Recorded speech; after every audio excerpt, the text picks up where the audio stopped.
Добрый вечер, друзья. Начинаем сегодняшнее заседание ИРТЕ. Нужно их пронумеровать и узнать, какое оно по счету. Всех, кто сегодня будет во время этого заседания находиться здесь, пусть все объединятся со мной в круг.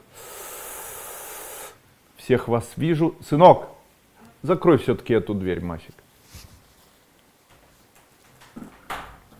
Итак, несколько слов. Что сейчас происходит? Октябрь очень тяжелый месяц для всех. Чем чреват октябрь и что октябрь забирает? Из-за того, что происходит транзит некоторых планет, то многие люди, они становятся бездушными. И именно сейчас, в это время, теряется осознанность и чувственность. Это время, когда на человека могут влиять как раз вот такие компоненты. То есть человек может сам не замечать, что он вдруг активно начал работать.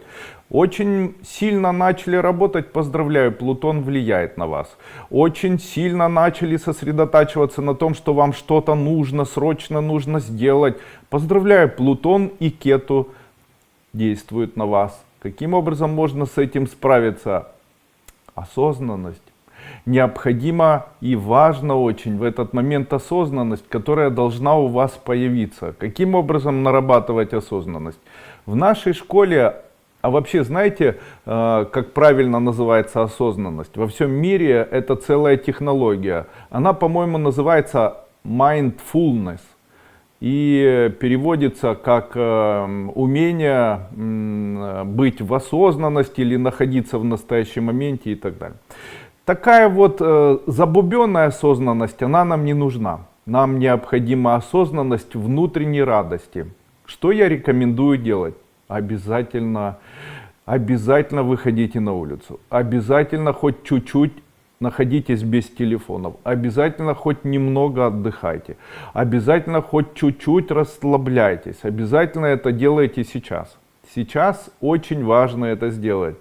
Вот эта осознанность, которая в нашей школе называется осознанностью в радости и осознанностью в любви, осознанностью с включением внутренних чувств, является чрезвычайно важным в период октября месяца. Поэтому накуйте себе в октябре месяце путем нашей осознанности через состояние «а мне нравится», состояние в дальнейшем счастья, которое очень мощно разовьется в ноябре и в декабре.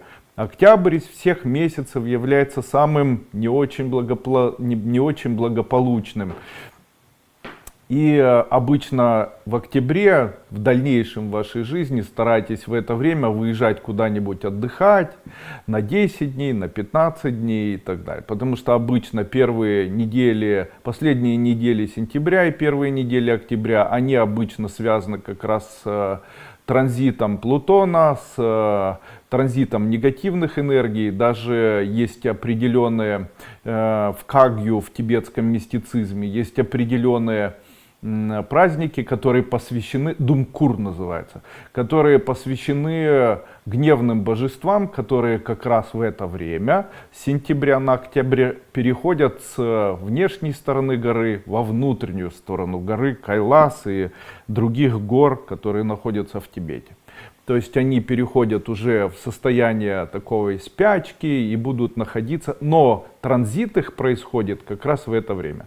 Когда происходит транзит? Это как раз происходит с 7 числа по 14 число. И это самые такие тяжелые дни для людей, когда люди становятся бессердечными, готовы предать запросто, готовы создавать поступки. Но еще это время хорошо тем, кто участвовал в том, чтобы большое количество людей там обижали или наказывали, еще что-то, то вот эти боги Дулкур, они могут определенным образом влиять на то, чтобы этих людей наказывать. Ну вот как-то так. Помните, Октябрьская революция, она произошла как раз в это время. Ну и нам для того, чтобы всегда стоит помнить, что это все-таки буддизм, это боги буддизма, хоть и тибетского. И они неплохие, они следят за справедливостью, наказывая негодяев. А кто такие негодяи? Негодяи — это те люди, которые безрадостные, которым жизнь не нужна. А что такое жить? Жить это излучать осознанность, жить это ощущать осознанность, жить это осознанность и так далее. Я вообще хочу вам посоветовать каждое утро просыпаться и произносить слова «а мне нравится». А мне нравится это, а мне нравится. Даже скандал, вот какой бы скандал в вашей жизни не происходил, после скандала найдите возможность произнести мысленно, что вам нравится. А мне нравится вот это, а мне нравится вот это. Даже токсичный человек, в случае, если токсичный, можно придумать, за что он вам нравится. А ночью, когда засыпаете, помните Логос Деси, нашу книжку? Там я говорил, там была такая вот идея, там было сказано: посвяти все плохое тем, кто с тобой сделал это плохое, а все хорошее посвяти Богу. И когда перед сном будете ложиться спать, скажите: пусть все плохое, что со мной происходило, я посвящаю всем негодяям, которые хотели мне навредить. И пусть все хорошее, что было в моей жизни сегодня, я посвящаю Богу, раз Он для меня столько всего прекрасного создал. И перед самым сном произнесите слова: ах, как же мне сегодня было хорошо. Ах, как же мне сегодня было хорошо. Эти слова помогут вам более целостно создать для себя совершенно новий мір. Валентина Головань. Доброго вечора, Андрій Андрійовичу. У мене сьогодні день народження і, будь ласочка, витягніть мені... Нема карт. Нема, нічого не витягну. Я знав, що ви будете в мене зараз питати, і я їх не взяв. Так що, auf Wiedersehen. Чао. Чао, бамбіно, сорі. Так що нічого. Впевнити, що все робите вірно. Ви все робите вірно. Я хочу вам сказати. Я перейду на русский язык. Я хочу вам сказать. Как человеку определить, делает он правильно или неправильно? Всегда помните о том, что основное накопление человеческой жизни, оно формируется в душе. Если в душе счастье, если вы находите в душе счастье, увеличиваете его, если определить удовлетворение днем и вечером, вот вы дома находитесь, как люди обычно делают. Что-то на них влияет, они начинают. А это не нравится, эти влияют, а эти плохие, эти сволочи. Это. А там вот так плохо, а там вот так, Родина в опасности, страна в огне. И это вот так плохо, это вот так. И они себя загоняют. То есть они делают плохо. А что такое плохо? Вот смотрите, когда я говорю, я не хочу, то что я делаю? Не хочу, стой! Стоять, не хочу.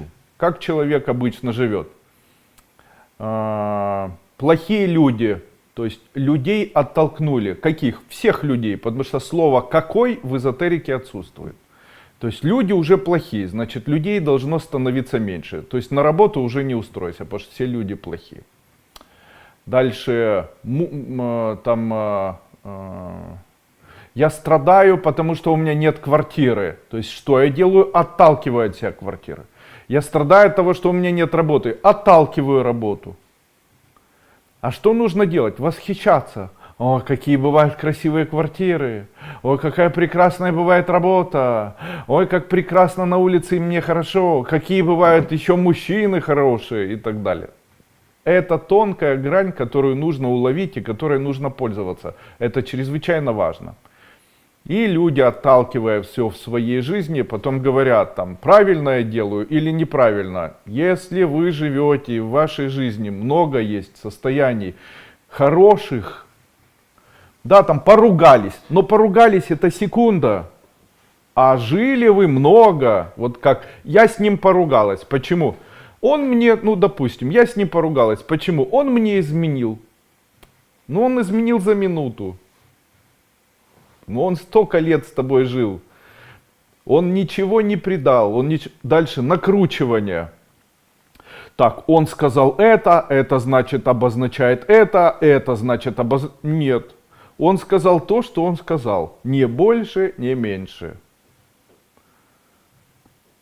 Это тоже осознанность. Не домешивайте в слова людей, которые вам что-либо говорят, что-то, что люди вам не говорят. Потому что домешивание таким образом не улучшает вашу жизнь, а ухудшает. А что это у нас так много участников сегодня в РТЕ? А я сейчас посмотрю. Дело в том, что у нас не должно быть так много. Может быть, у нас открытая трансляция. Тогда закончим ее. Наживо. Не для всех. Надо же, что вас так много сегодня. Неочікувано. Неочікувано.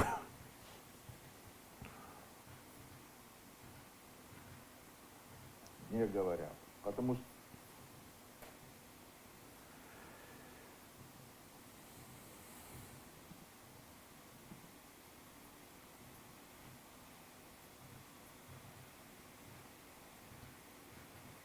именно поэтому все верно, всегда все верно, во всем все верно.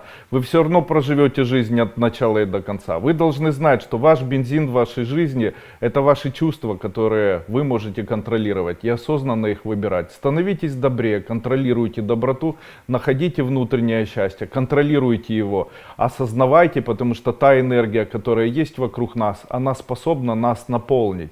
Она нас способна наполнить спокойствием. Когда человеку необходимо гулять? Человеку необходимо выходить на улицу, и человеку необходимо гулять, если он очень беспокойный. Если человек сидит дома, то он очень беспокойный, он накручивает себя, придумывает. Такому человеку необходимо гулять. Выйти на улицу, положить дома телефон, сесть где-то на лавочку и просто сидеть. И дышать глубоко.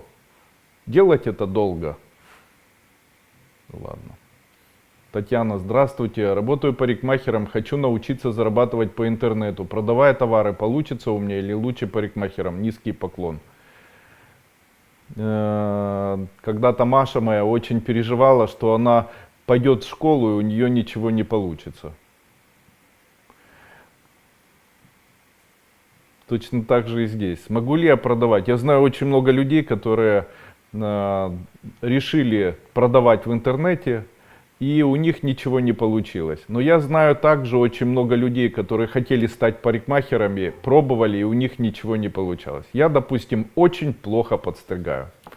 Меня сестра учила, потом подружка у меня парикмахер была, потом еще там было, потом у меня даже работа такая была, я там привозил разные там из Китая, из Арабских Эмиратов или еще откуда вот эти ножницы всякие, расчески, моющие средства для волос, для ухода за телом и за волосами, и витамины, и мне там знакомый, он говорит: слушай, тебе надо поучиться и знать, что такое вообще.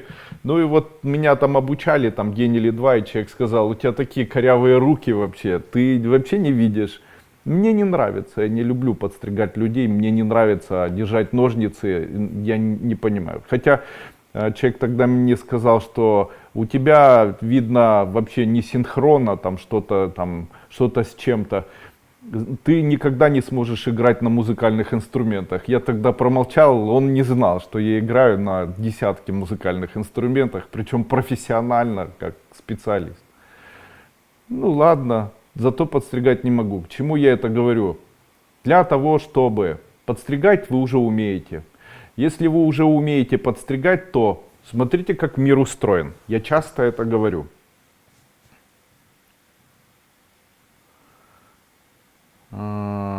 Я часто вообще это говорю, такие слова.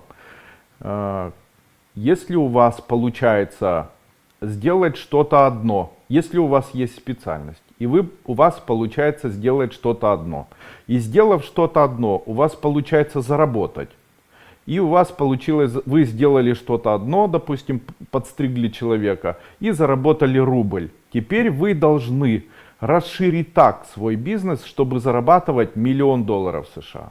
Каким образом? Подумать, как это все можно дуплицировать. Что такое дуплицировать? Первое. Как бы я, допустим, будучи парикмахером, развивал это все. Итак, первое. Я успешный парикмахер. Я умею делать одну там другую стрижку. После этого что я должен делать? Я должен развивать свой бренд. Каким образом я его буду развивать? Я сделаю YouTube канал, сделаю Telegram канал, сделаю канал Instagram. И каждый день буду записывать 4-5 видео, проводить прямые эфиры в ТикТоке, в YouTube о том, какие бывают стрижки, как пользоваться волосами, обсуждения там чего-либо, что связано там, показывать, какие бывают стрижки, что делают с волосами после стрижек, находить трендовые темы, ну и так далее.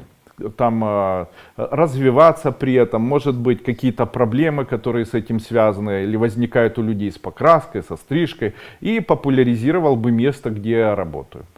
Второе, после некоторого количества месяцев, популяризируя такую тему, скорее всего, люди бы захотели, потому что многие люди этим интересуются, захотели бы с вами познакомиться. Вы бы могли взять нескольких мастеров, которых бы обучили работать как вы, продав им такое обучение.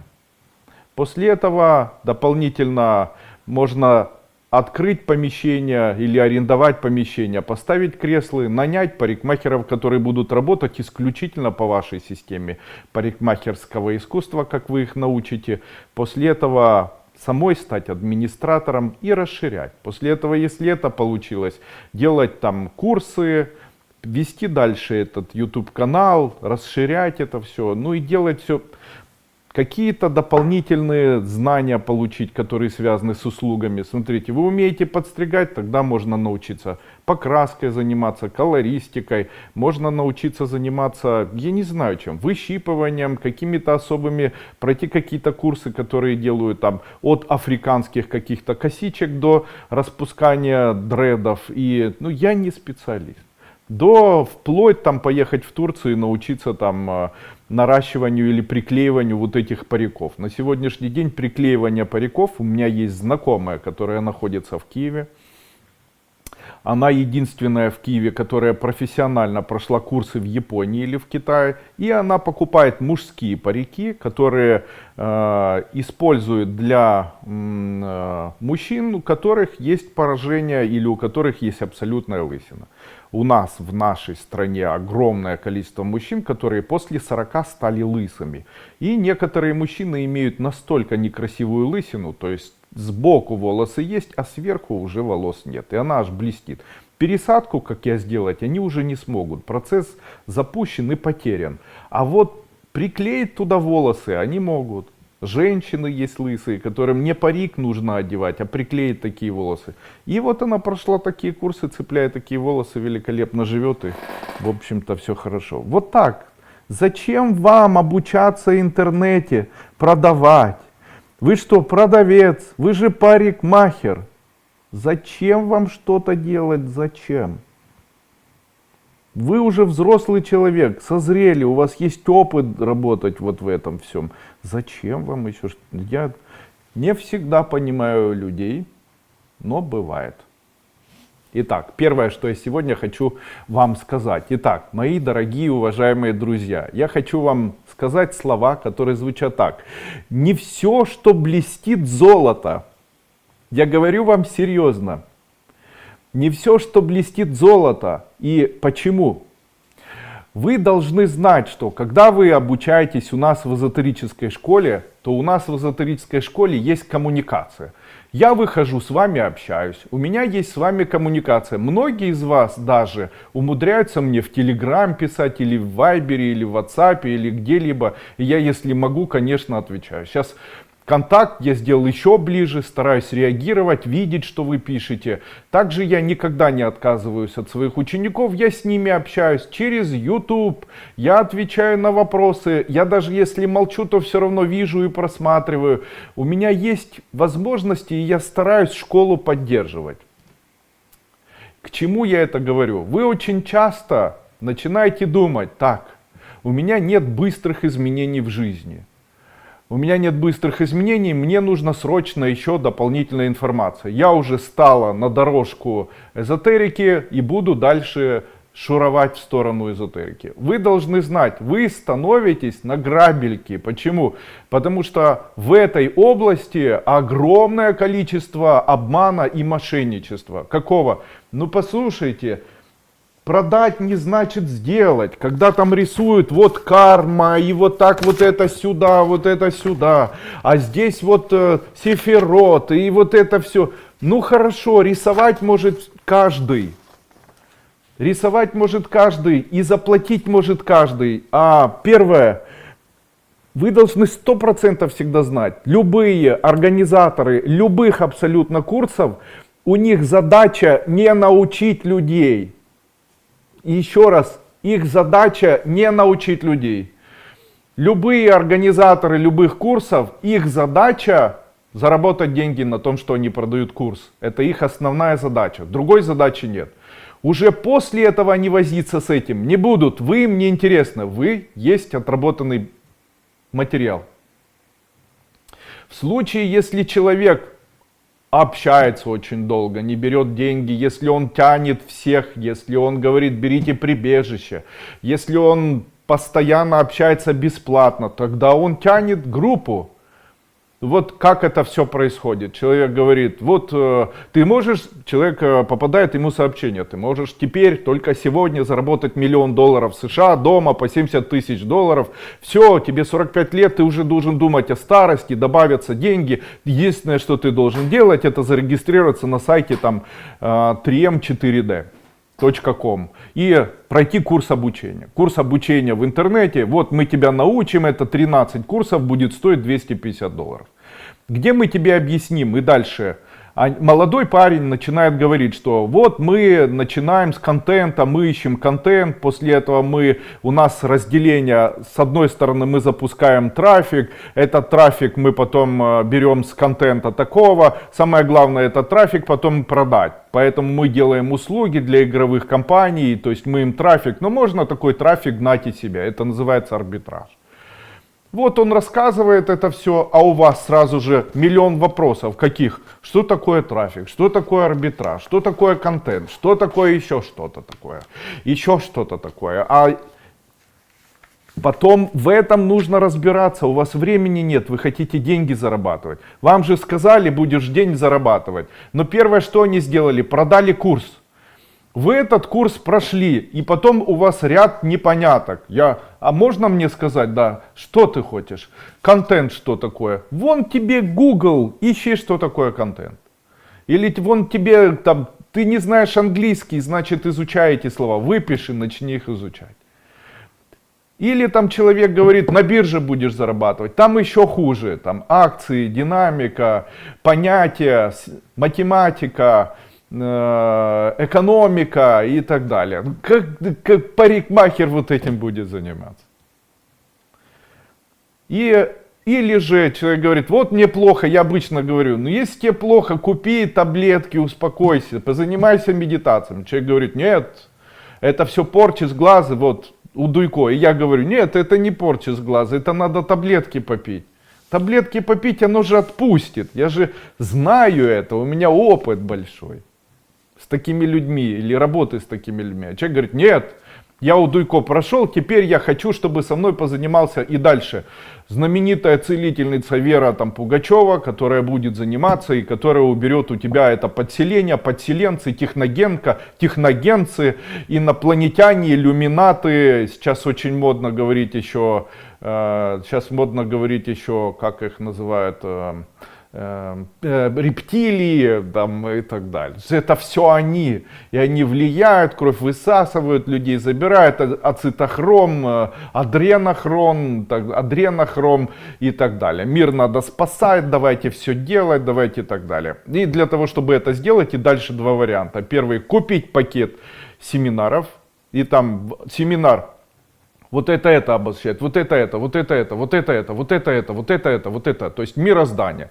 300 ангелов здесь, под ними там у них иерархии, вот эти такие, эти такие, эти такие, у этих иерархия такая, у этих такая, у этих такая. Это в нижней иерархии еще, это путь туда, это путь туда, это путь снизу, это путь еще. А этот как бы не для людей, но надо о нем знать. А это тоже не для людей, но нужно знать. А третий как бы на четверть для людей, но тоже нужно знать. А четвертый половину для людей, а половину для ангелов. А пятый только для людей и для ангелов немножко, но нужно все это контролировать и новый курс контроль. Ну и вот это все, знаете, раздувается, куча схем, очень сложные понятия, они увеличиваются, рисуются всевозможные схемы, человек погружается в это, пока человек один рассказывает, вам все понятно, но задача прежде всего заработать деньги. То есть задача найти вас, задача заработать деньги. Уже потратили на школу Кайлас, то учитесь. Уже если у вас есть работа, то не учитесь ничему, начните расширять свою работу. Если вы в интернете хотите зарабатывать, но не обучайтесь зарабатывать, попробуйте начать с того, что бесплатно выложено. Есть миллион всевозможных курсов, не миллион, миллиард, которые бесплатно. Как люди находят то, что можно бесплатно изучать. И все это бесплатные, складчины бесплатные, какие-то просто курсы выложенные бесплатно и так далее. Как моя жена говорит, ты выложил там доктрину бизнеса, ее теперь никто не покупает. Ее никто не смотрит. Она выложена бесплатно, ее покупают у меня. Первая ступень была выложена бесплатно, ее покупают до сих пор. То есть почему это происходит? Потому что одни нашли, а другие не нашли. Поэтому в случае, если вы попробуете заниматься дополнительно поиском, то знайте, у вас всегда будет находиться миллион вариантов. Обращайте на это внимание, потому что в этом направлении на сегодняшний день просто невероятное количество страха, обмана и мошенничества. Страшно обманывают людей, которые идут по эзотерике, страшно обманывают с этими психболезнями, страшно обманывают, обещают, что хочешь. И говорят прямо, ну вот, прям волшебство, магия и так далее. Палочки и малочки, и там и прямо все, и во всех, и ангелы, и демоны, и все служат, и там во всем, и так аж страшно, жути наводят. На самом деле, самая главная задача, когда вы уже платить не сможете, от вас отвернуться, и вы никому не будете нужны. Никто с вами не ковыряться, не копаться не будет. Будьте осторожны, поэтому всегда помните, не все то золото, что хорошо распиарено. На самом деле, это может быть обычная бижутерия, а как найти золото, это другой вариант. Второе. Не каждый человек может понять вкус брокколи.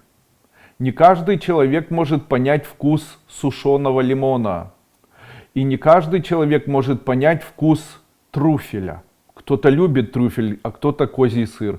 А кто-то не любит ни трюфель, ни козий сыр. Кто-то любит самогонку пить, а кто-то виски.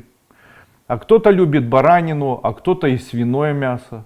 А кто-то любит что-то, кто-то любит. Но не каждому дано понять вкус брокколи, не каждому дано понять вкус еще чего-либо. И почему я это говорю? Ваши окружающие вас люди могут часто вам произносить: ты занимаешься эзотерикой, а мы не занимаемся. Открытие третьего глаза — это открытие там, сегодня, кстати, об этом сказали, это открытие там, ну дальше ужасно, не хочу об этом говорить. И начинаются оскорбления, начинается непонимание со стороны людей близких, со стороны родных. Они могут относиться к эзотерике и должны относиться к эзотерике скептически. Почему? Потому что очень много обмана в эзотерике. Очень-очень много обмана в эзотерике есть. Мы не можем от плевел, зерна отложить или каким-то образом идентифицировать, где настоящее, где не настоящее, как работает, как не работает и так далее. И, я хочу вам сказать, что в большинстве своем люди, которые вот так относятся к эзотерике, они в большинстве своем никогда не изменят свое отношение. Вы должны это знать. А еще есть болезнь такая, называется заболевание Кандинского Клерамбо. Есть заболевание психическое, когда человек, автоматизм, когда человек говорит, что есть невидимые, эти невидимые со мной разговаривают. И вот эта тонкая грань психического расстройства и развитого надсознания, они иногда воспринимаются как одно и то же. Потому что люди в своей жизни сталкиваются и с одним, и с другим, и это очень-очень чревато тем, что окружающие люди со временем, не видя экспертов в области эзотерики, не видя примера, возможно, эзотерики, они формируют мнение, что эзотерика — это не что иное, как психическое заболевание человека. его мантры и все остальное это зря потраченное время, его там какие-то коды там и все остальное это все полная чепуха, полная ересь, все эти семинары это развод лохов, и на этом все. И человеку вы начинаете говорить, вот видишь, не видит. Почему? Кто-то может понять вкус брокколи, а кто-то нет. И когда вы дома начинаете говорить дочери, да это все эзотерика, она поможет. Зачем? Не пытайтесь этого делать. Не стоит даже пытаться этого делать. Почему? Есть стереотипы общества. И в стереотипах общества есть люди, которые не верят в Бога, и их ненавидят тех, кто верит в Бога. Есть люди, которые, допустим, не верят в эзотерику, и эзотерикам на самом деле, ну нашим эзотерикам, все равно верят или нет. Есть стереотипы, которые считают, вот это все, чем мы занимаемся, дурней. Какой есть выход? Замолчать. Замолчать. Я уже раньше говорил, быть эзотериком это быть человеком, скрывающим, что он эзотерик. Мое окружение, у меня достаточно большое количество людей, конечно же знает, что я эзотерик. Но у меня уровень такой, что я езжу на мега дорогих автомобилях, ношу очень дорогие костюмы, одеваюсь очень круто, там всегда пахну хорошо, выгляжу лакшери, у меня щеки красные там, и так далее. И там живу в доме большом, роскошном, сад у меня, прекрасная жена и так далее. И у них всегда там клин такой, когда они узнают, что я занимаюсь эзотерикой, то видя меня, они не изменяют свою точку зрения. Они как считали меня психически больным, так и считают, но боятся. Почему? Им нужно объяснять с другой позиции, а с другой позиции это сатанизм. То есть они между собой, когда разговаривают, они говорят, да это Дуйко, еще тот черт. Улыбается, а в середине там ужас какой-то у него творится. И поэтому я стараюсь, вот если я в жизни где-либо там хожу, общаюсь или еще что-то, я никому ничего не втираю. То есть если человек говорит, а вот вот я бы мог ему объяснить, я и в жизни не объясню.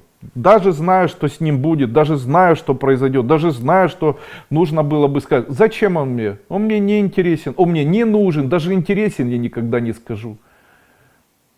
Вот у меня была ситуация, там у меня был друг Виталик, ему не нужно было никуда ехать. И он говорит, я поеду. Я смотрю на него, говорю, да зачем тебе ехать, пусть бы к тебе приехали. Да я поеду. А я бы мог сказать, что ехать ему не нужно, но не сказал. А почему я ему не сказал? Потому что если я скажу, я буду эзотериком для него, а он верующий.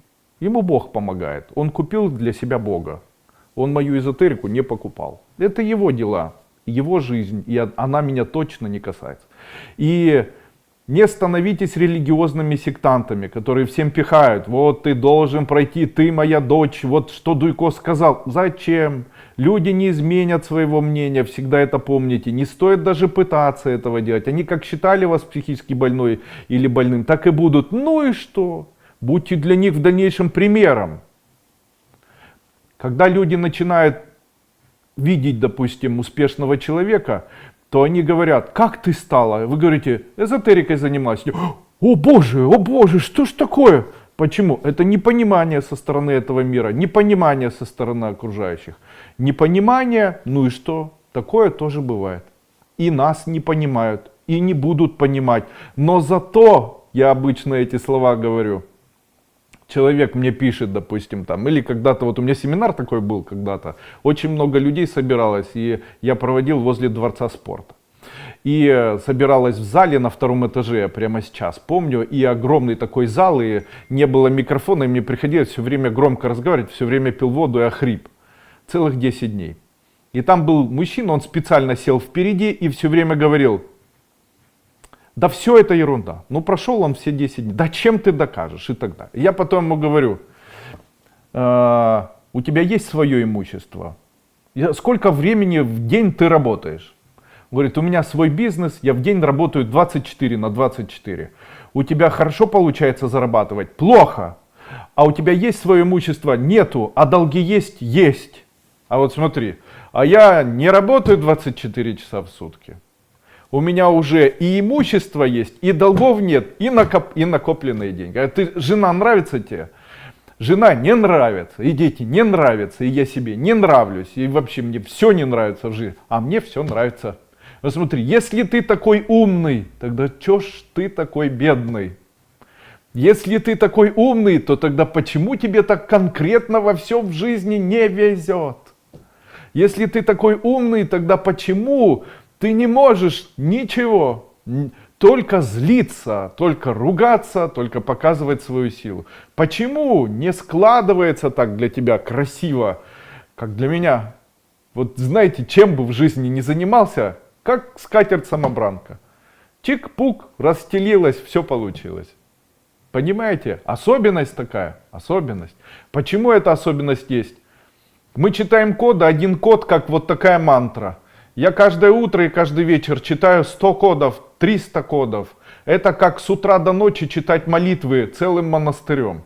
Конечно, собирается такая энергия, что мы уже, как люди в матрице, имеющие энергетическую силу, щелчком пальца потом достигаем всего в своей жизни. Каким образом? Запросто. Деньги запросто заработали, запросто пришло, запросто и так далее.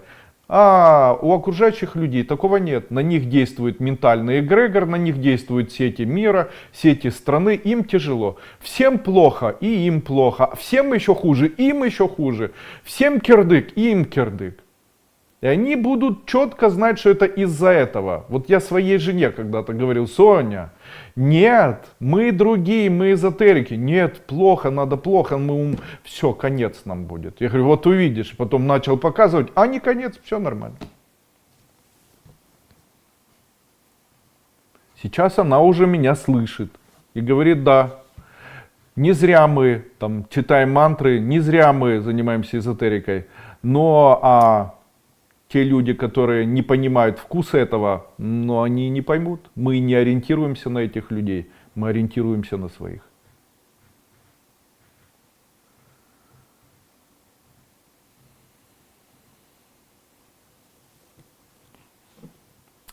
Когда человек начинает изучать Дуйко, то он обычно думает так: а если я начну практиковать его семинары, и что-то пойдет не так, и будет очень плохо, наоборот, станет хуже. Когда человек думает об этом, я обычно говорю: вы когда-нибудь пробовали, вы когда-нибудь видели, как дети начинают ходить? Так вот, каждый ребенок, который начинает ходить, обязательно многократно падает. Точно так же и в эзотерике. Когда человек начинает заниматься эзотерикой, то, как бы это ни звучало для вас, из огромного количества информации один настроен получать только один пласт, а другой второй. Именно поэтому я часто рассказываю историю о двух одинаковых близнецах из одной семьи, которые решили посетить музей Версаль. Они пришли в Версаль, целый день ходили по залам, рассматривая живопись, рассматривая экспозиции, которые были выставлены.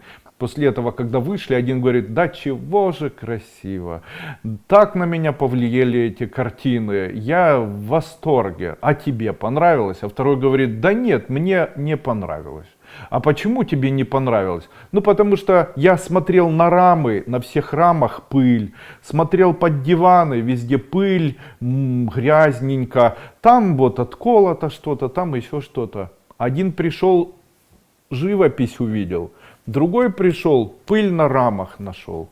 Так и в этой эзотерике. Наша эзотерическая школа, она ориентирована таким образом, что человек, который приходит и которому нужны деньги, он должен ориентироваться на философию. А тот человек, у которого уже есть тепло, чувство, семья, вот ему нужно читать коды для денег, тогда деньги увеличатся.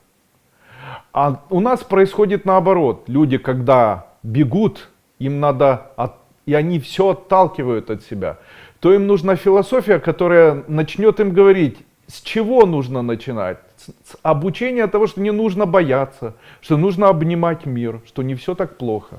А они что начинают делать? Они не отключили у себя возможности отталкивать этот мир, но они начинают его еще более толкать. То есть они боятся предпринимать что-либо, боятся сами что-то делать, боятся начинать, но читают и фигачат коды.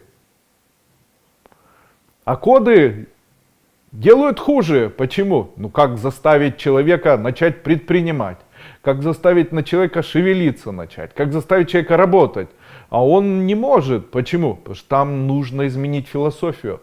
Проработать со страхами, проработать с любовью, проработать с теми, кто рядом находится и так далее. Очень часто это явление. Даже так бывает, что вот женщина мне написала: я вот с мужчиной живу, Андрей Андреевич, что мне делать? Дайте разобраться, у нас денег все меньше и меньше, меньше и меньше. Я уже об этом говорил, я могу сказать эти слова. Вы их просто не особо можете услышать. И те люди, которые сейчас тонут и куда-то бегут, они должны их знать, эти слова. Они выглядят так. Любовь, куда течет любовь, туда текут и деньги. А куда, из чего начинается любовь? Первое. Когда вы ложитесь спать и закрываете глаза, то с кем вы остаетесь? Первое. С собой. А сколько времени с собой вы проводите? Первое. С собой все время.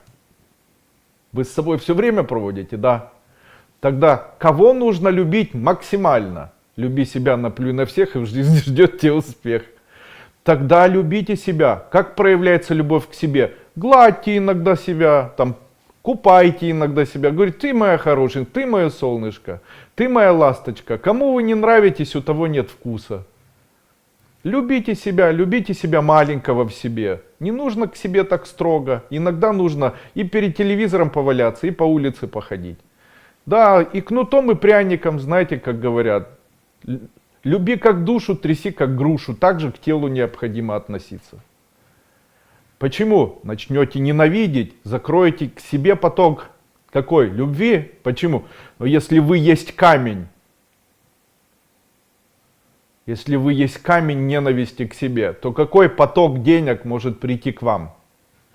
Второй. А еще рядом с вами находится кто? Кто создает вторые потоки. Смотрите, а вы там начинаете. С вами под одной крышей живут ваши близкие, вы начинаете. Ты какашка, ты подлец, ты сволочь, ты негодяй. Как ты задолбал, ты вообще чума. Орете, вредничаете, вытаращиваете глаза. У вас ко всем претензии, вам то плохо, то вы скисшие, то вы орете. То вы орете, то вам плохо, то вы скисшие, то у вас претензии, то вам плохо, то вы скисшие, то у вас претензии, то вам плохо, то у вас скисшие, то у вас претензии. Ко всем лезете с чем-то, ко всем у вас претензии, при этом считаете себя ангелом мира, счастья, свободы, которым нужно наслаждаться. А мордочку свою в зеркало видели? А скисшую мордочку видели? А себя не видно со стороны, а на вас смотрят. Близким не улыбаетесь, с близкими не обнимаетесь, близких не целуете, близким все время там бла-бла-бла, ты плохой, делай так, я обижаюсь, все, ненавижу. И так. К вам потом относятся как к придурку. Потом на вас смотрят и думают: боже, какой он токсичный человек, какой он токсичный человек. Что вы сделали? Вы не любите себя. Первый камень. Любовь к вам не течет. Второй камень. Люди, которые живут с вами, тоже вас не любят. А нужно для них что-то делать, чтобы они любили. За ручку подержать, комплимент сказать, веселую историю, прикоснуться, обнять, поцеловать хотя бы, чтобы хоть намек был на то, что вы соучаствуете в этом процессе совместной жизни, где есть все-таки уважение, любовь, где есть все-таки радость, чувственность и так далее. Оно должно быть. А как обычно бывает: мужа ненавижу, муж придурок, пошел.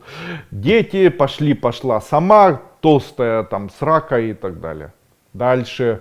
Дети ненавидят, близкие ненавидят, свекрухи, тещи ненавидят, знакомые ненавидят. Какие деньги? Чего вдруг день? А человек говорит: а зато я кошкам помогаю, а зато я помогаю собакам, а зато я миру помогаю, а зато я людям там подаю или еще что-то. Да, люди, скорее всего, вы подали людям, и человек говорит: ой, какой молодец, ой, такой, так приятно, какой же молодец, такой вот хороший человек, такой же молодец. И начинает вот эта вода денег к вам течь, а у вас перед вами находится первый забор — это вы, второй забор — это ваши близкие, которые вас ненавидят. И третий забор — это люди, которых вы оскорбляете где-либо, это тоже заборы. То есть человек сказал: да, он там киданул, сволочь, вот вы ментально там у вас забор. То есть, да, хорошо, но стоит столб, волнорез. И вот этот волнорез, какой волнорез? Триггер. То есть вы там киданули, обманули, сказали, много людей считает вас подлецом, обманщиком, аферистом, душегубом и ненавидит вас и так далее. Все, энергия это стоит. И здесь надо либо мега любовь по отношению к вам. Тогда волны будут такими большими, что они через вот эти столбы будут перелетать. Женщина говорит, я там не особо его люблю, он меня не особо. А почему? Ну, потому что она там на одних смотрит, он на других. А надо бы смотреть на близких. Надо бы смотреть на близких. А вот как найти вот эту любовь, с этого нужно начать. Что денег нет? Бо любви нет.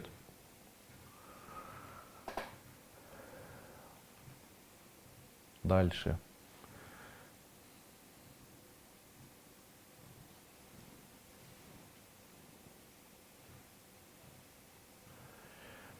Часто люди, которые начинают изучать эзотерику, они думают, вот я зря потрачу время, я потеряю время и так далее. Время, деньги. Но дело в том, что деньги это автомобиль. И для того, чтобы автомобиль построить, необходимо знание. И вот как строить вот этот автомобиль, знания все-таки необходимы. Поэтому для того, чтобы заниматься эзотерикой, и нужно ли заниматься эзотерикой, на это нужно тратить время. Вот человек говорит, я занимаюсь каждый день с утра до ночи, практикую по 6 часов. Ну, я очень поздравляю. Очень поздравляю. Потом я на этого человека смотрю, вот он 6 часов посвящает времени, какие коды читает. Мне человек говорит, я читаю коды в основном, которые связаны со славой, почетом, уважением, привлечением в жизнь материального благополучия. Я правильно все делаю? Правильно все делаешь. А кто тебя любит? Меня все любят, а я бы не стал. Почему? Ну, потому что за собой не следит. Запах от человека нехороший. Видно, там жена не хочет за ним следить. Почему? Потому что жене все время говорит, толстая, ты не такая, у тебя волосы не такие, у тебя глаза не такие, ты корявая и так далее. Она с ним спать не хочет. Она спать не хочет, он на других девок смотрит, и там другим девкам клеится, и ищет что-то, может даже посещает там, как там говорила в свое время одна тетя, может даже кого-то там посещает, которая потом кричит, не виновата я, он сам пришел. Ну и человек читает вот эти коды, читает их с утра до ночи, и сам себя не любит, близкие его не любят, людей, которые бы его любили, нет. Ну я поэтому часто говорю очень, знаете, вот мне очень жаль, я даже когда-то сидел во время медитации, даже внутренне расплакался, знаете, почему я расплакался, я могу, это очень давно было, когда я занимался еще поиском себя, духовным поиском. И когда вот эти мысли приходили ко мне, это было 20 лет назад, наверное. И выглядело это приблизительно так. Человек 40 лет, его воспитывали родители, там отец выпивал, мама там не могла за ним смотреть, за этим человеком, дать они ничего не смогли, допустим, там мужчине или женщине. Ну и там кто-то поступил в училище, в техникум, в институт, проучились в институте, прожили в общежитии, жизнь была тяжелая, выскочили абы за кого замуж, знаете, и так далее. Там замуж, детей родили, друг друга не любят, знаете, может и любят, непонятно, никто там. И потом человек там, жена мужа не любит, муж жену не любит, дети этого мужа не любят, выросли и так далее. А он как бы одинок, его вообще никто не любит. Вообще никто не любит. И у него надежды, а он бухает. Ее никто не любит. Кроме детей, у нее хоть шанс есть какой-то, она хоть как-то притягивает. И дети могут не любить. И здесь такой нюанс, кто же может в этом всем помочь? И я потом понял, что должны помочь родители. Человек сам для себя должен нарисовать внутреннюю картину жизни, в которой он должен понять, что его родители, несмотря на то, что там плохо ему было или хорошо к нему относились или плохо, любили его, дали ему что-либо или не дали, это все нужно простить и считать, что они самое лучшее, что было в жизни. Почему? Плохо или хорошо относились, все равно там чувства были, и вы заперли эти чувства тем, что вы поставили там ком недоверия. И первая любовь монументальная, она должна течь кармически от родителей. Одни старые, боже мой, любили других старых, те старые еще тех, кто старее. А потом родился кто-то и обиделся. И обижается, родители ничего не дали, сволочи, с ним общаться не буду, они всегда плохо ко мне отзывают. Зачем тебе это? Считайте, что они самые лучшие, самые золотые, самые родные. И вот тогда начинается поток. Вот это и есть кармическая энергия, и это и есть родовая сила. Вот она родовая сила. Вот так она включается. И мой дед был прекрасным. Даже придумайте, я даже когда-то технику такую соорудил и ее давал. Я говорил, сегодня родился самый счастливый человек.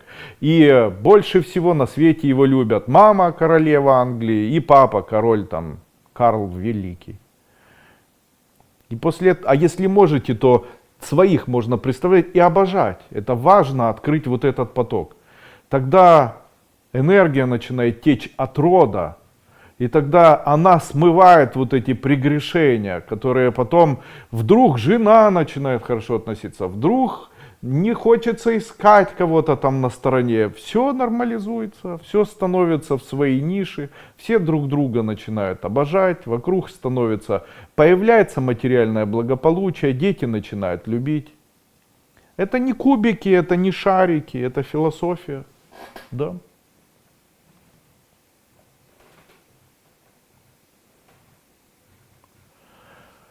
Именно поэтому я часто говорю такие слова. Вот человек говорит, я там очень долго занимаюсь кодами или читаю мантры и так далее. Это великолепно. Это великолепно, потому что вы построили очень хороший автомобиль. Вам нужно просто его включить, а ехать он будет только на энергии, которая к вам течет.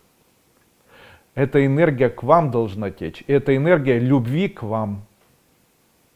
Почему у меня все получается? Вы меня любите. Меня любит жена, меня любят дети, меня любят собаки. Меня любят мои ученики. Почему ученики любят? Я стараюсь для них. Каким образом? Помимо платного, бесплатно выкладываю. Подарки дарю постоянно. Я к ученикам, я еще стараюсь участвовать в их жизни. Каким образом? Читаю для них молитвы, читаю для них мантры, каждое утро отрабатываю, ставлю программы, потому что школа большая, я ее должен поддерживать. Вы берете у меня при этом прибежище. Я со своей стороны тоже стараюсь максимально обожать своих учеников. Я прямо обожаю своих учеников, и тоже с моей стороны течет любовь. Таким образом мы между собой объединены. Одни одним любовь дают, другие другим любовь дают. У нас хотя бы такая любовь. Единственное, что открыть надо еще от родителей. И рядом тоже все сделать. И найти еще любовь, которая дается нам окружающим миром, Богом. Осознанно воспринимать, что то, что мы делаем, а делаем мы жизнь, живем, это тоже любовь, только божественная. И она по отношению к нам течет. Это важно. Любовь не надо давать. Любовь нужно ощущать и принимать. Боязнь негативного влияния на психическое здоровье. У многих людей возникает такое ощущение, что они начнут изучать эзотерику, откроют ясновидение и побегут там всевозможные ангелы, черти там и так далее. Это мифы на самом деле. Почему миллиарды, миллионы людей читают гороскопы и не сходят с ума? Миллионы и миллиарды читают последние новости политические и сходят с ума. Так что теперь? Почему же они не боятся смотреть плохие или хорошие новости политические и сходить с ума, и бояться посмотреть новости, которые связаны с эзотерикой или с паранормальным, и им так страшно, что они боятся прямо сойти с ума. Наша школа, она наоборот помогает человеку справиться как раз с психологизмами и помогает человеку справиться с вот такими психическими завихрениями, помогает человеку стать все-таки более осознанным, более таким продуманным и более теплым. И помните, особым таким куском или шанкром шла у меня идея доброты. Почему я говорю все время, что нужно быть добрым? Доброта является квинтэссенцией элемента любви к себе. Когда человек любит себя, то он добрый. Почему? Я люблю себя, поэтому я добрый. Я люблю близких, поэтому я добрый к ним. Я люблю людей, поэтому я добрый к людям. Почему? Потому что если человек... Смотрите, вы любите собаку, которая вас кусает? Ответ такой: нет. А если собака начинает лащиться, вы любите ее? Ответ такой: да. А если собака облизывает ручки, вы хотите ей что-то дать? Ответ: да. Так жизнь устроена. Поэтому доброта является основным критерием того, чтобы любовь по отношению к человеку шла. А так человеку любовь не идет никого, а он говорит: зато я ее буду дарить. Вот, я люблю тебя, человечище, я люблю тебя, дарю тебе любовь и благословляю. Чем ты благословляешь? Тем, что ты злобный такой человек или злой такой человек, тогда твоя любовь это зло. Тогда ты благословляешь своим злом на зло других людей, чтобы в их жизни было зло. Поэтому я часто говорю, не надо просто так кому-то дарить любовь. Почему? Недобрые вы люди. Недобрые. Я даже иногда замечаю, что люди, которые, допустим, ходят там в церковь, или люди там приезжают в гости, такая история была, приехали в гости семейная пара, и у них отношения, когда они сидели за столом, были настолько красивые и настолько прекрасные, там, ты мой птенчик, ты моя пташечка, ты мое солнце, там, ты еще кто-то. Ты там цвет моих очей, люблю только ее, она там самая дорогая, для меня она там больше нее никого нет. Я обожаю только ее, он самый прекрасный, самый умный, он такой молодец, там, знаете, и так далее. И у меня не синхронизируется, потому что я энергетически их воспринимаю по-другому. А как по-другому? А потом по-другому я увидел, мы куда-то выехали вместе, отдыхали, и я нечаянно услышал их разговор где-то. Они друг друга так ненавидели во время этого разговора, что у них каждое слово их общения, оно было связано с матом. И ты такая, ты такой пошел, ты пошла, ты там так. Уф. И это двуличие. Конечно, они ходят в церковь. Они приходят в церковь, и они там создают вид благочестивых, мега хороших, тотально добрых, прекрасных людей. Но это не так. Почему? Знаете, я уже говорил и хочу еще раз сказать, как определить в человеке духовность. Если вы идете по улице и видите человека, которого хочется подойти и обнять, значит, перед вами находится духовный человек. Если этого человека не хочется обнять, значит, он не духовный человек. Что такое красота человека? Красота человека — это кармическая передача духовности. Это кармическая передача духовности. В случае, если человек добрый, все были счастливые, были добрыми, развивали духовность, вот такую, друг друга обожали, и дети рождаются потом очень красивыми, они нравятся людям и так далее. А потом такие дети, они это растрачивают. Как сделать ребенка сейчас, уже взрослого, красивым? Даже если там, как сделать так, чтобы там девочка не нравится мальчикам, что необходимо сделать? Не может выйти замуж, что необходимо сделать? Необходимо к ней проявлять максимальную доброту. максимальную. Прямо вот ты мое солнышко, и ты мой зайчик, и ножки у тебя красивые, и глазки красивые, и рыбка ты моя.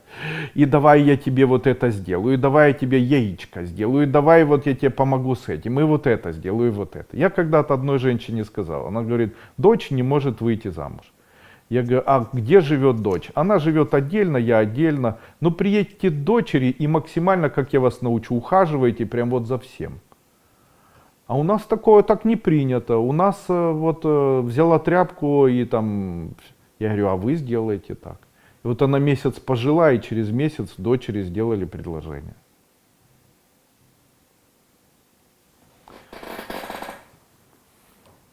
Что-то не туда ушло сегодняшний наш вебинар.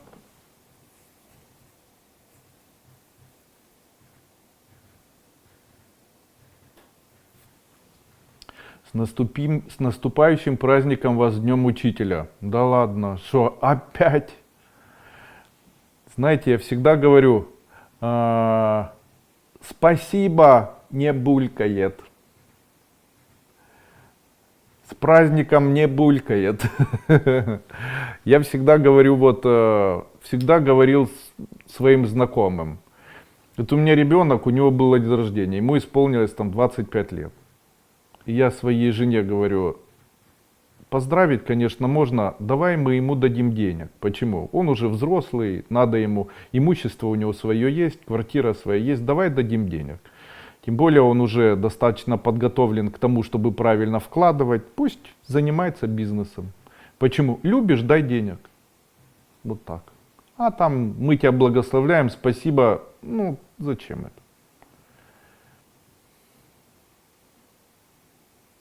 И у нас тоже очень много, знаете, там пишут в группах Аспис, Пири, Роя, там пишут, желаю всем любви и так далее.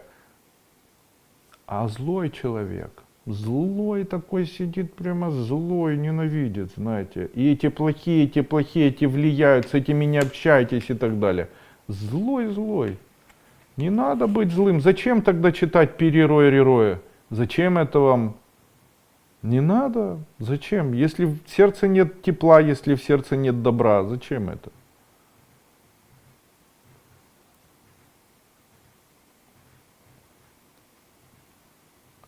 Можете ли на картах погадать? Погадай ко мне, цыганка, расскажи за все, гадалка. Карты не лгут, каждый сын это знает, если мама погадает.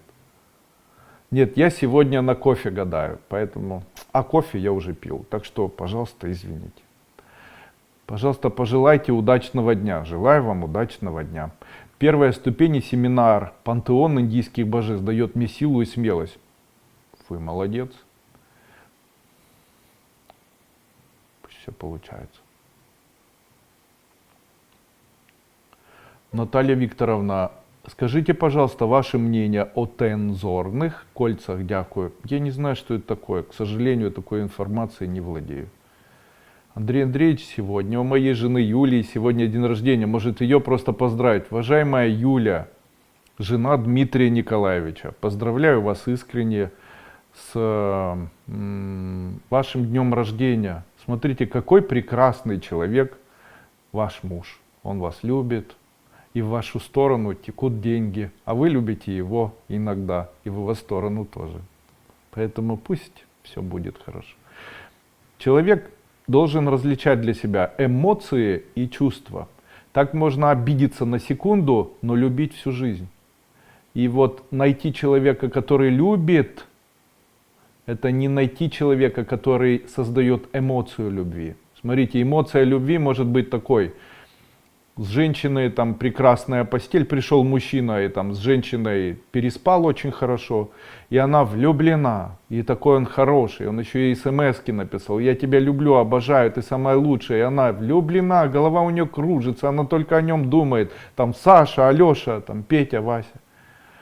Такая любовь, прямо такая любовь. Он после этого написал ей сообщение, и она ему через там неделю надоела. Она ему надоела. Почему непонятно? Ну и понятно, но это как бы не тема этого разговора. и все. Или второй вариант, вот он там спит с ней хорошо и так далее.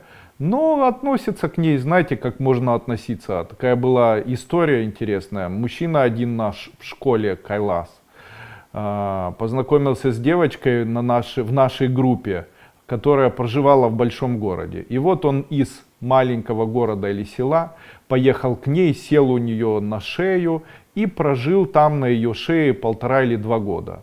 При этом деньги брал и тратил налево-направо и так далее. Потом не захотел с ней жить, оставил ее и поехал к себе домой. И о чем здесь речь идет? И, скорее всего, она была влюблена в самом начале. Почему? Ну, он с ней спал там. А когда человек вот так... И к чему я это говорю? Эмоция, она не связана с любовью. А любовь — это когда мужчина к женщине и женщина к мужчине относятся, как будто это его еще один ребенок. Вот это любовь. Когда хочется открыть дверь, закрыть дверь, когда хочется там купить что-то, принести, порадовать, знаете, когда зайчик конфетку принес, когда на ночь обнять, когда там позаботиться о здоровье, это любовь. А там не чавкай, сколько можно, не чавкай, это эмоция, ну и не чавкай, не чавкай, чавкайте дальше.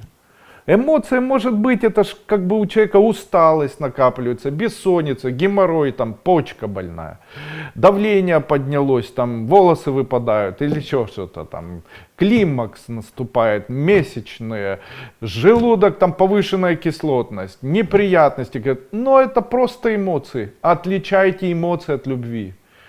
Если человек долго живет, может ли человек долго жить и любить, сам этого не понимая? В большинстве своем так происходит. А теперь небольшие такие нюансы. Вы знаете, что любовь — это энергия, которая дана человеку, и очень часто человека дают ему того человека, с которым он мог бы быть счастливым. Но нужно осознать ту любовь, которую создает человек. И здесь важно принять эмоции, но найти любовь. И отличать секс — это эмоции, крик — это эмоции. А где она любовь? А любовь — это проживание с этим человеком. Любовь — это когда вы думаете о нем, когда вы его хотите укрыть, когда вы носки хотите одеть, когда вы в мужчине видите ребенка, а в своей женщине ребенка своего. И в маме. Так что, Дмитрий Николаевич и ваша жена Юлия, поздравляю вас с таким прекрасным праздником. Евита Каун Таускайтае. Вы что-нибудь знаете про тесты 5G интернета? Если говорят, специально настроили вибрации против людей, будет болеть больше людей. То тарелками пугают, дескать, подлые летают, то у нас собаки лают, то картины говорят. Это такая особенность, она создается в виде информационного такого вброса, когда вброс такой, какие были вбросы очень глобальные. Когда-то был вброс такой глобальный, который говорил о том, что над территорией Советского Союза, а именно от Североморска до Мурманска, находится озоновая дыра. После этого весь мир начал выпускать баллончики с высоким содержанием вещества, которые блокируют появление озоновых дыр. Со временем, спустя годы, несколько лет назад, я решил эту тему изучить. И решил все-таки проконсультироваться с специалистом, экспертом в области атмосферы и в области как раз озона там, и всей вот этой штуки. Который сказал мне, что это была маркетинговая кампания, потому что таким образом маркетингово раскручивали идею, чтобы люди пользовались баллончиками, а не вот этими спидстиками. И почему? Потому что их легче готовить, они дешевле стоят, тогда их запустили и так далее. Или наоборот, спидстиками лучше, а вот это, чтобы не покупали вот эти баллончики и так далее. Люди привыкли пользоваться баллончики, а нужно было всех перевести на спидстики. И придумали некое положение, при котором сказали, что есть озоновые дыры. И я хочу вам сказать, озоновых дыр никогда не было. Это все обман. Также никогда не было никаких веществ, которые могли бы создать влияние на озоновые дыры. Также я хочу вам сказать о глобальном потеплении. Его нет. и не будет. Это все вбросы.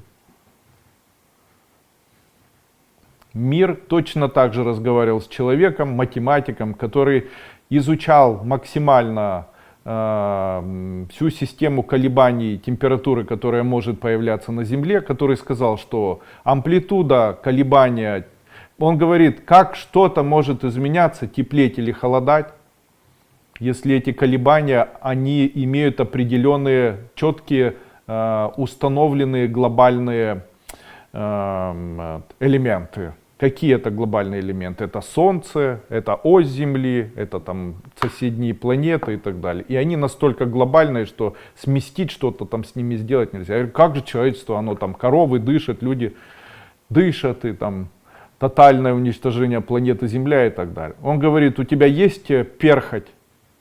Я говорю, ну у меня нет, я тогда лысый был. Он говорит, вот смотри, перхоть на твой организм не действует. То есть даже если она будет засыпана, все твое тело, оно будет некрасивым, но оно никаким образом не подействует ни на твою печень, ни на твои суставы, ни на что. Поэтому человечество, со всем, что делает человечество, это просто перхоть на земле. Оно не влияет ни на температуру, ни на какой-то баланс, ни на что. И человечество слишком преувеличивает свою значимость, когда говорит там русла, реки и так далее. Этому миру люди не страшны. И уж точно на этот мир люди обычные повлиять не могут, даже если взорвут в один день вообще все, что можно взорвать.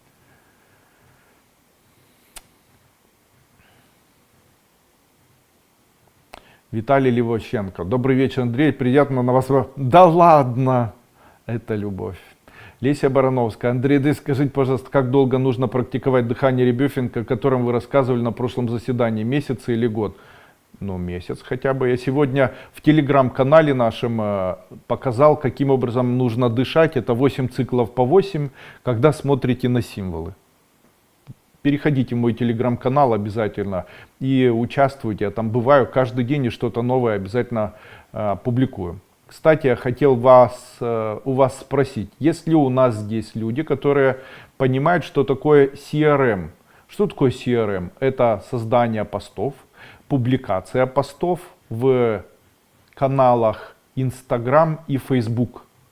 Если вы такой специалист, то я хочу вас нанять к себе на работу. Мне нужно для 3 моих аккаунтов Facebook и 5 моих аккаунтов в Instagram необходим специалист в области CRM.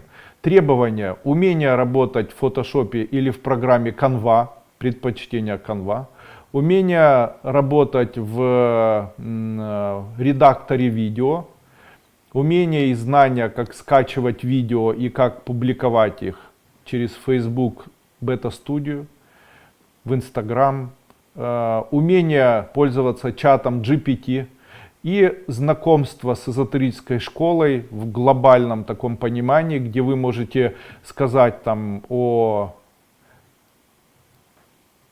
семинарах или знать об эзотерике, умение писать статьи красиво, которые связаны с нашей школой Кайлас и так далее. То есть введение полноценное моего канала, я тоже сам постоянно буду участвовать, то есть 3-4 статьи в неделю пишу сам, все остальное каждый день поддерживаете вы. То есть это публикации, это посты, это постоянная работа. Мне такой человек нужен. Если вы такой человек, напишите мне в Телеграм.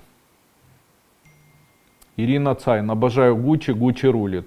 Согласен, я тоже люблю Гуччи. Вам так и... Да ладно. Идет, так идет. Завтра, кстати, собираюсь ехать в магазин Гуччи.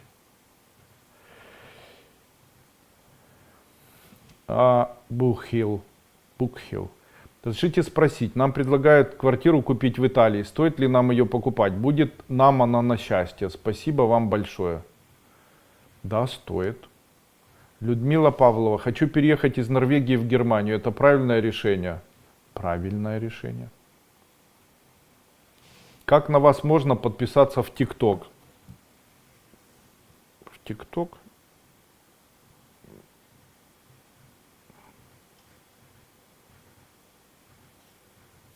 Собачка, потом Д, дальше У, дальше буква русская, У, К, и О, и нижнее слэш, подчеркивание, нижнее подчеркивание. Ду, и, ко, нижнее подчеркивание.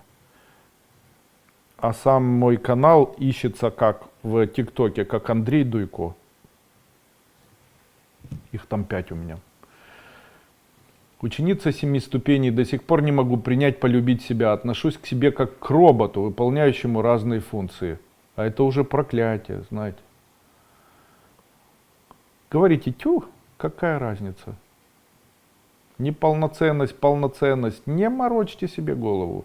Уже в таком возрасте слишком думаете об этом. Себе говорите, я ни при чем. Кому я не нравлюсь, у того нет вкуса. Я самая красивая. Ага.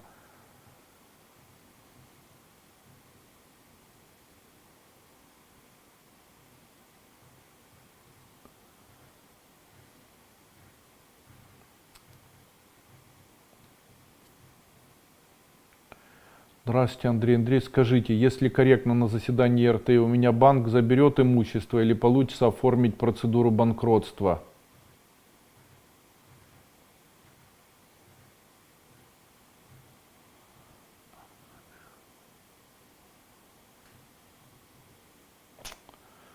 Плохо идет информация, не в вашу сторону, Лариса.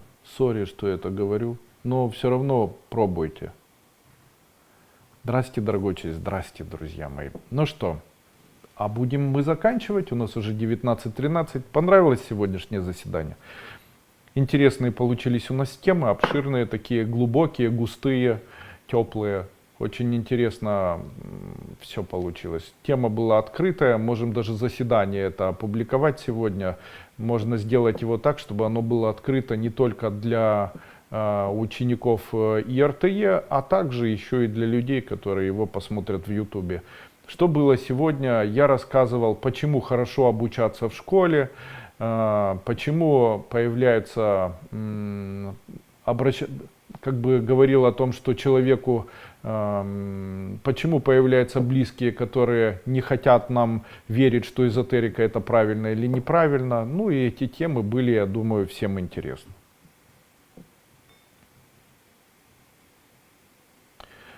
Квартира в наследство досталась, продавать или ремонт сделать и сдавать? Ремонт сделать и сдавать, да. Не торопитесь продавать, сейчас и цена будет неинтересная, а ремонт сделаете, будете сдавать, а потом продадите дороже. Ну что, будем заканчивать, сейчас я тогда вот так.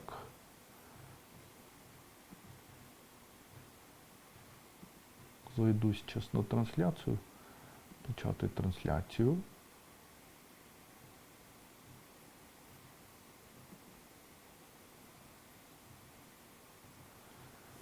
Я желаю всем успеха. Пусть у всех людей, которые смотрят сегодня РТЕ, будет в жизни счастье, радость. Хочу еще раз напомнить, что сейчас идет набор на Марафон 11. Марафон 11 это уникальная система и возможность сделать так, чтобы дать мне возможность над вами и вашим здоровьем поработать. Обязательно приходите на Марафон 11. Я буду все это время во время марафона работать над тем, чтобы вы выглядели моложе, чувствовали себя лучше и выздоравливали и избавлялись от всех ваших заболеваний. Еще раз большое спасибо и до свидания.